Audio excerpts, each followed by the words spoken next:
What's going on, my Grand Theft Auto friends? I hope you've been enjoying my community showcase videos lately. I've been taking your feedback and it seems like a lot of you guys have been missing my movie car builds, so I thought I'd crack back on and take a look at some of the cars that I've still got on my list, starting with Ryan Gosling's Chevy Chevelle Malibu from the movie Drive. If you haven't seen it already, this movie is definitely worth watching. It's got one of the most amazing soundtracks ever.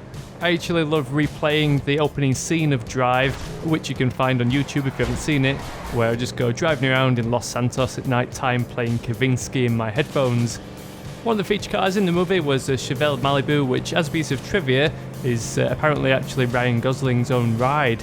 So we're going to try and recreate it in-game using the DECLASSE Sabre Turbo. So we'll head straight down to Los Santos Customs, then we can begin transforming the Sabre Turbo into a replica of the Chevy Chevelle Malibu. The Sabre Turbo comes along with chrome front and rear bumpers as standard, so we'll leave the stock options and then we'll choose the painted lights around to kind of replicate the fact that the Malibu movie car actually has single headlights as opposed to dual lights without those chrome surrounds. We'll go with the chrome tip exhaust just to tidy up the back end, then of course choose no spoiler and leave the stock hood.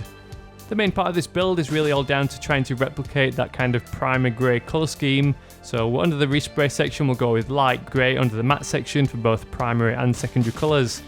In theory this should work pretty well because light grey obviously matches the movie car, but unfortunately in Grand Theft Auto 5 light grey is actually quite a dark to mid grey. This means this build's going to be very similar to Dom's Chevelle from the Fast and Furious movie series that I did as part of these car builds fairly recently. But we can differentiate it slightly by choosing a different set of wheels, and there's a nice set named Spooner, wait a minute, that's me, under the muscle category, which have very similar styling with it being a solid rim with those little holes.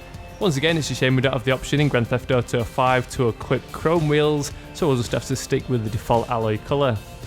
The Sabre Turbo does have all kinds of unique mods available, such as the roll cage and the wheelie bar, but again we're going to leave all these as stock just to tie into the theme of the Chevrolet Chevelle Malibu from the Drive movie. So all in all, while this build isn't 100% accurate due to that light grey which isn't actually light grey, but the Chevelle Malibu from the movie is pretty cool and the movie itself is definitely awesome enough to base a car build on. So as always, if you like the result of this car build or if you just enjoyed the video, I'd really appreciate a thumbs up just to help share the video and the whole series with your friends. So I'll be alternating between showcases and car builds in the near future, so keep an eye out for them. Otherwise, thanks for watching, I'll catch you all later.